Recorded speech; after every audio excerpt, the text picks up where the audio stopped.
ഒരു CBI officer ആകണമെന്ന് ആഗ്രഹിക്കുന്ന ഒരാൾക്ക് SSC റിക്രൂട്ട്മെന്റ് വഴി, അതായത് സ്റ്റാഫ് സെലക്ഷൻ കമ്മീഷൻ നടത്തുന്ന എക്സാം വഴി സബ് ഇൻസ്പെക്ടർ പോസ്റ്റിലേക്ക് എത്തുക, അല്ലെങ്കിൽ ഒരു ഗ്രൂപ്പ് B പോസ്റ്റിലേക്ക് എത്തിപ്പെടുക. അപ്പോൾ ഇനി സബ് ഇൻസ്പെക്ടർ ഇൻ CBI എന്ന പോസ്റ്റുമായി ബന്ധപ്പെട്ട കുറച്ച് ബേസിക് ഡീറ്റെയിൽസ് നമുക്ക് നോക്കാം. ഇതൊരു ഗ്രൂപ്പ് B പോസ്റ്റാണ്. അതായത് സെൻട്രൽ ഗവൺമെന്റ് ജോലികൾ പല ഗ്രൂപ്പുകളായിട്ടാണ് തിരിച്ചിരിക്കുന്നത്. അതിൽ തന്നെ ഗ്രൂപ്പ് ബിയിൽ പെടുന്ന വളരെ ഗ്ലാമറസ് ആയിട്ടുള്ള പോസ്റ്റുകളിൽ ഒന്നാണ് സബ് ഇൻസ്പെക്ടർ ഇൻ CBI. അപ്പോൾ ഇതൊരു നോൺ ഗസറ്റഡ് പോസ്റ്റാണ്. അടുത്ത പോയിന്റ് മിക്കവർക്കും അറിയാം, ഇതൊരു നോൺ യൂണിഫോം പോസ്റ്റാണ്. എത്ര തവണ സേതുരാമയ്യർ CBI ഒക്കെ നമ്മൾ കണ്ടിരിക്കുന്നു അല്ലേ? അതിൽ നമുക്ക് യൂണിഫോം ഇട്ടിട്ടാണോ കേസ് അന്വേഷിക്കാൻ വരുന്നത്? അല്ല. കാരണം എന്താ? CBIക്ക് പ്രത്യേകിച്ചൊരു യൂണിഫോം കോഡൊന്നും ഇല്ല. അടുത്തത് ministry of personnel public grievances and pensions എന്ന മിനിസ്ട്രിയുടെ കീഴിലാണ് CBI വരുന്നത്. അടുത്ത point CBI is exempted from right to information act. വളരെ സീക്രസിയൊക്കെ നിറഞ്ഞ ഇഷ്യൂസ് ഹാൻഡിൽ ചെയ്യുന്ന ഒരു ഓർഗനൈസേഷനാണ് CBI. അതുകൊണ്ടൊക്കെ തന്നെ RTI ആക്ടിൽ നിന്നും CBIയെ എക്സെംപ്റ്റ് ചെയ്തിരിക്കുന്നു. അടുത്ത വളരെ ഇമ്പോർട്ടൻ്റ് ആയിട്ട് ഒരു പോയിന്റാണ്, CBI മെയിനായിട്ട് 7 ഡിവിഷൻസ് ആണുള്ളത്. അതായത് 7 ഇമ്പോർട്ടൻറ്റ് ഡിവിഷൻസ് ആണ് CBI ഉള്ളത്. അടുത്ത നമുക്ക് ഏതൊക്കെയാണ് ആ ഇമ്പോർട്ടൻറ്റ് ഡിവിഷൻസ് എന്ന് നോക്കാം. ആദ്യത്തേത് ആൻറ്റി കറപ്ഷൻ ഡിവിഷൻ, രണ്ടാമത്തേത് economic offences division, special crimes division, directorate of prosecution, administration division, policy and coordination division, central forensic science laboratory. ഇതിൽ തന്നെ ആൻറ്റി കറപ്ഷൻ ഡിവിഷനാണ് ഏറ്റവും കൂടുതൽ പോസ്റ്റിംഗ്സ് നടക്കുന്നത്. അടുത്തതായിട്ട് ഏത് എക്സാം എഴുതിയാൽ നിങ്ങൾക്ക് സബ് ഇൻസ്പെക്ടർ ഇൻ CBI എന്ന പോസ്റ്റിലേക്ക് എത്തിപ്പെടാം? നമുക്കറിയാം, സ്റ്റാഫ് സെലക്ഷൻ കമ്മീഷൻ നടത്തുന്ന combined graduate level exam crack ചെയ്താൽ മാത്രമേ നമുക്ക് ഈ പോസ്റ്റിലേക്ക് എത്തിപ്പെടാനായിട്ട് പറ്റുള്ളൂ. അപ്പോൾ ഈ എക്സാം എല്ലാ വർഷവും ഒരിക്കൽ നടത്തുന്ന ഒരു എക്സാമാണ്. ഇനി അടുത്ത CGLന്റെ നോട്ടിഫിക്കേഷൻ വരുന്നത് സെപ്റ്റംബർ 2020 ഇതിൻ്റെ exam fees general OBC male കാറ്റഗറീസിന് 100 രൂപയാണ്. ഫീമെയിൽ അല്ലെങ്കിൽ SC/ST കാൻഡിഡേറ്റ്സിന് ഫീസ് ഇല്ല. ഇവിടെ ഒരു കാര്യം ശ്രദ്ധിക്കണം, PWD കാൻഡിഡേറ്റ്സ് ഈ പർട്ടിക്കുലർ പോസ്റ്റിന് എലിജിബിൾ അല്ല. പക്ഷേ CGL എക്സാമിന് മറ്റ് പോസ്റ്റുകളിലേക്ക് അവർക്ക് എലിജിബിലിറ്റി ഉണ്ട്. പക്ഷേ നമ്മൾ ഇവിടെ സബ് ഇൻസ്പെക്ടർ CBI ഡിസ്കസ് ചെയ്യുന്നതുകൊണ്ടാണ് ഞാൻ PWD കാൻഡിഡേറ്റ്സിനെ ഇവിടെ ഉൾപ്പെടുത്താത്തത്. അടുത്തത് ഏജ് ലിമിറ്റ് ഈ പർട്ടിക്കുലർ പോസ്റ്റിന് 20 to 30 വയസ്സാണ്. OBC കാൻഡിഡേറ്റ്സിന് 3 വർഷത്തെയും SC/ST കാൻഡിഡേറ്റ്സിന് 5 വർഷത്തെയും ഏജ് കൺസെഷൻ കൊടുക്കുന്നുണ്ട്. ഇനി എഡ്യൂക്കേഷണൽ ക്വാളിഫിക്കേഷൻ വേണ്ടത് ഗ്രാജുവേഷനാണ്. അതായത് ഏതെങ്കിലും ഒരു വിഷയത്തിൽ ബാച്ചിലേഴ്സ് ഡിഗ്രി നിങ്ങൾക്ക് ഉണ്ടായിരിക്കണം.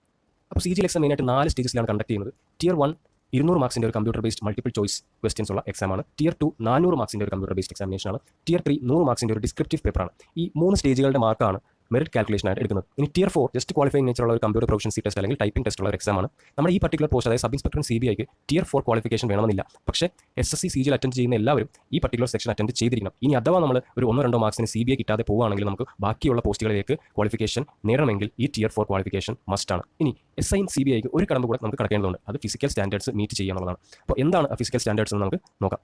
ഹൈറ്റ് അവർ പറയുന്നത് four men 165 centimetre, for women 150 centimetre. ഇനി ഹിൽസ്മെൻ അല്ലെങ്കിൽ ട്രൈബൽസിന് ഹൈറ്റ് റിലാക്സേഷൻ 5 സെന്റിമീറ്റർ കൊടുത്തിട്ടുണ്ട്. ചെസ്റ്റ് മെഷർമെന്റ് വേണ്ടത് 76 സെന്റിമീറ്റർ വിത്ത് എക്സ്പാൻഷൻ ആണ്. അതായത് എക്സ്പാൻഡ് ചെയ്ത് പിടിക്കുമ്പോൾ 76 സെന്റിമീറ്റർ ചെസ്റ്റ് അളവ് ഉണ്ടായിരിക്കണം. ഇനി സ്ത്രീകൾക്ക് ഇങ്ങനെ റിക്വയർമെന്റ് പറയുന്നില്ല. വിഷൻ, ഇനി മിക്കവരും ചോദിക്കുന്ന ഒരു ഡൗട്ടാണ്, ഞാൻ സ്പെക്സ് യൂസ് ചെയ്യുന്നുണ്ട്, അതുകൊണ്ട് എനിക്ക് ഈ പർട്ടിക്കുലർ പോസ്റ്റിന് എലിജിബിലിറ്റി ഉണ്ടോ എന്ന്. SSC eyesight with or without glasses എന്നാണ് പറഞ്ഞിരിക്കുന്നത്. അതായത് നിങ്ങൾ സ്പെക്സ് യൂസ് ചെയ്യുന്നുണ്ടെങ്കിലും ഒരു കുഴപ്പമില്ല, പക്ഷേ നിങ്ങൾക്കുള്ള ഡിഫക്റ്റ് ഗ്ലാസ് യൂസ് ചെയ്ത് കൃത്യമായിട്ട് റെക്ടിഫൈ ചെയ്തിട്ടുണ്ടാവണം. ഡിസ്റ്റന്റ് വിഷൻ അവർ വേണ്ട ക്രൈറ്റീരിയ പറയുന്നത് 6/6 in one and 6/9 in the other eye. Near vision 0.6 in one eye and 0.8 in the other eye. Exam കഴിഞ്ഞതിന് ശേഷം പിന്നെയുള്ളത് ഡോക്യുമെന്റ് വെരിഫിക്കേഷനാണ്. ഡോക്യുമെന്റ് വെരിഫിക്കേഷൻ സമയത്താണ് നമ്മുടെ എഡ്യൂക്കേഷണൽ സർട്ടിഫിക്കറ്റ്സ്, കാറ്റഗറി സർട്ടിഫിക്കറ്റ്സ് തുടങ്ങിയ കാര്യങ്ങളൊക്കെ വെരിഫൈ ചെയ്യുന്നത്. ഇതിൻ്റെ കൂടെയാണ് നമ്മൾ പോസ്റ്റ് പ്രിഫറൻസ് വെക്കുന്നത്. അതായത് സപ്പോസ് നമുക്കിപ്പോൾ സബ് ഇൻസ്പെക്ടർ ഇൻ CBI ആണ് വേണ്ടതെങ്കിൽ ആ പോസ്റ്റ് നമ്മൾ ആദ്യത്തെ പ്രിഫറൻസ് ആയിട്ട് വെക്കുന്നു. നമുക്കറിയാം CGL എക്സാമിലൂടെ 30ഓളം പോസ്റ്റുകളിലേക്കാണ് അവർ സെലക്ഷൻ നടത്തുന്നത്. അപ്പോൾ അതിൽ നമുക്ക് SI ഇൻ CBI ആണ് വേണ്ടതെങ്കിൽ ഫസ്റ്റ് പ്രിഫറൻസ് ആയിട്ട് നമ്മൾ അത് വെക്കുന്നു. അപ്പോൾ അത് വെക്കുമ്പോൾ ശ്രദ്ധിക്കേണ്ട വളരെ ഇമ്പോർട്ടൻ്റ് ആയിട്ടുള്ള ഒരു കാര്യം, ഫിസിക്കൽ ടെസ്റ്റ് അല്ലെങ്കിൽ ഫിസിക്കൽ സ്റ്റാൻഡേർഡ്സ് പറയുന്ന പോസ്റ്റുകൾ നമ്മൾ ആദ്യം പ്രിഫറൻസ് വെക്കുമ്പോൾ ആ പറയുന്ന സ്റ്റാൻഡേർഡ്സ് നമ്മൾ മീറ്റ് ചെയ്യുന്നുണ്ടോ നമ്മൾ നേരത്തെ ഉറപ്പുവരുത്തിയിരിക്കണം. കാരണം SSC ചെയ്യുന്ന പ്രോസസ്സ് എന്ന് വെച്ചാൽ, ഇപ്പോൾ നമുക്ക് ഒരു പോസ്റ്റ് അലോട്ടായി, for example CBI sub inspector post അലോട്ടായി. അടുത്ത സ്റ്റെപ്പ് SSCയുടെ അവർ ഈ ഡോക്യുമെന്റ്സ്, നമ്മുടെ ഡോക്യുമെന്റ്സ് ഡോസിയേഴ്സ് എല്ലാം നമ്മൾ ഈ കൺസേൺ ഡിപ്പാർട്ട്മെന്റിലേക്ക് അയക്കുന്നു. ആ ഡിപ്പാർട്ട്മെന്റാണ് പിന്നെ ഫിസിക്കൽ സ്റ്റാൻഡേർഡ്സ് ടെസ്റ്റ് ഒക്കെ ചെക്കപ്പ് ഒക്കെ നടത്തുന്നത്.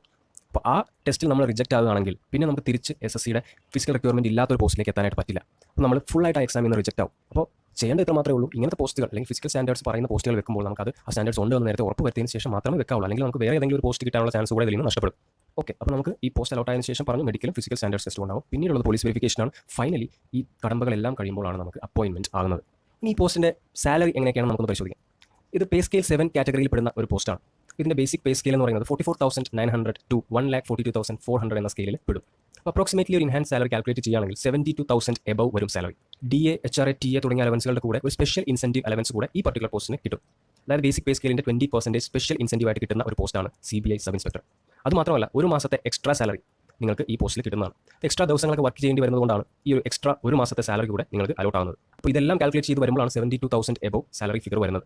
നിങ്ങൾക്ക് ടോപ്പ് സിറ്റീസിൽ കൂടെയാണ് പോസ്റ്റിംഗ് എങ്കിൽ ഈ സാലറി 80,000 അടുത്ത് വരും. അപ്പോൾ ഇത്രയും സാലറി സ്കീമിൽ തന്നെ എക്സൈറ്റിംഗ് ഫീച്ചേഴ്സ് ഉള്ള വേറെ ഒരു പോസ്റ്റ് SSC CGL ഇല്ല എന്ന് വേണമെങ്കിൽ പറയാം. ഏറ്റവും കൂടുതൽ സാലറി ഡ്രോ ചെയ്യുന്ന ഒരു പോസ്റ്റാണ് സബ് ഇൻസ്പെക്ടർ ഇൻ CBIയുടേത്. ഇപ്പോൾ ഈ എക്സാം പ്രോസസ്സൊക്കെ കഴിഞ്ഞ് സെലക്ഷൻ കിട്ടുന്ന കാൻഡിഡേറ്റ്സിൻ്റെ ജീവിതത്തിൽ ഏറ്റവും എക്സൈറ്റിംഗ് ആയിട്ടുള്ള അല്ലെങ്കിൽ പുതിയതായിട്ട് ഒരുപാട് അറിവുകൾ നേടുന്ന ഒരു സമയമായിരിക്കും ഈ ട്രെയിനിങ് പീരീഡ് എന്ന് പറയുന്നത്. ട്രെയിനിങ് നടക്കുന്നത് CBI അക്കാഡമി ഗാസിയാബാദിലായിരിക്കും.